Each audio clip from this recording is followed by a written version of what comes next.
All right, so Trish here again to talk about purple martins. In my last video, I had shared that the purple martins are on the way. I checked this morning and there's been a sighting in Louisiana near Shreveport, so they are on their way. They'll be here probably in about 5 or 6 weeks.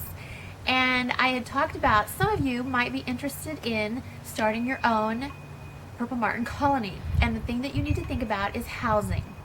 So I want to talk to you just a little bit about housing for those of you that might want to start your own colony. You need a couple of things. The first thing you need is to determine if you have a good space for purple martins. They like to have a little bit of room. So over time, purple martins have kind of evolved to want to stay in houses, like man-made houses. They don't stay in like nests in trees. They are cavity dwellers. They like to be inside something. And so they tend to prefer man-made houses. And so you'll need to get one of those. You'll need to see if you have space for them as well. Purple martins are the largest bird in the swallow family, and so they like to swoop a lot. And they fly really high and they glide and they like to swoop into their house, so they need space. So you want to make sure that your martin house is near your home, but it has some open space around it. And if you, my producer will kind of look over here, you can see our poles are right about 20 yards from our house, and there are no trees next to them. They don't like trees because they can't swoop into their house, and it's not good for predators because they can, attack them. Maybe you have owls or stuff in your trees. So you want to try to find a place that doesn't have trees around your pole. The other thing you need, of course, is a house. So a couple of things about that. You need a pole, and your pole needs to be a telescoping pole.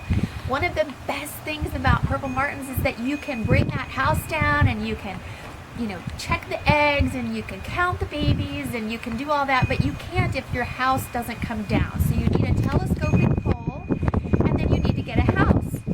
And so there are different kinds of houses you can choose, and I'm just going to show you one right now, the one I suggest if you are just starting, because it's the easiest and it's the cheapest. I'm going to show you some others later, but this is what I suggest you get if you want to start your own colony. This is just a purple martin house. It's like a barn. You can get them at Lowe's or Atwoods, and you can get them online. And so there's just a couple of things I need to tell you about these houses though. You can buy these at the store, but you want to look for two things. Well, actually just one thing important. You'll notice that the opening to these houses are not round. Now, I showed you a picture of my grandfather's bird houses in the last video, and you probably didn't notice this, but the holes were round. They were big circles.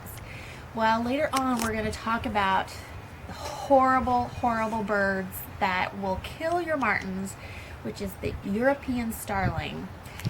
I'm going to talk about those later, but I am going to tell you that purple martins starlings will kill your purple martins, and so you want to try to keep your starlings out. Well, in the old days, the starlings would just go right in and kill the babies and destroy the eggs. And then about 15 years ago, somebody figured out that if you make the hole half moon, the starlings can't get in, but the purple martins can. So you want to look for a house that has a half moon. Now, if you can't find one that has half moon and they are circles, we can still adjust it. So I'm going to put a link in the comments to the Purple Martin Conservation Association, and they have an explanation of how to do that. You can use really just about anything as long as you just block off half the half the hole so that the martins can get in, but the starlings can get out and get in and out. So you want to look for that. The second thing that is kind of important for purple martins is the space inside the house. Most of these houses come with a square that is 6 inches by 6 inches. Well, the problem with that is that means that the martins make their nest right next to the hole.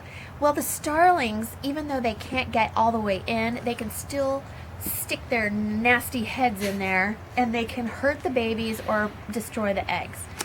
So you want to give your purple martins a little extra room. Well, these martin houses come with walls in between each of the holes, and there's a perforation, and you can actually knock out one of the walls to make the space larger. For example, this hole right here leads not only to this section, but it goes next door right here. So it's actually 6 inches by 12 inches. This one goes all the way back in the back. And so we're going to show you just real quick, if you want to look here, you can kind of see how the holes allow the martins to have extra space. So when you get your purple martin house, you're going to want to knock down those walls so that your birds will be able to make their nest. They don't mind turning the corner so that their nest is away from the entry of the hole. So that is the main thing that you need to think about if you're going to go ahead and start your own colony. You want to get a telescoping pole and you want to look for a purple martin house. You want two things. You want half moons and you want to knock down one of the walls so that they have more space. In the next couple of videos, I will show you some other houses and give you the tours of those, but this is what I suggest for people that would like to start their colony and they're brand new. That's it for now. We'll see you next time.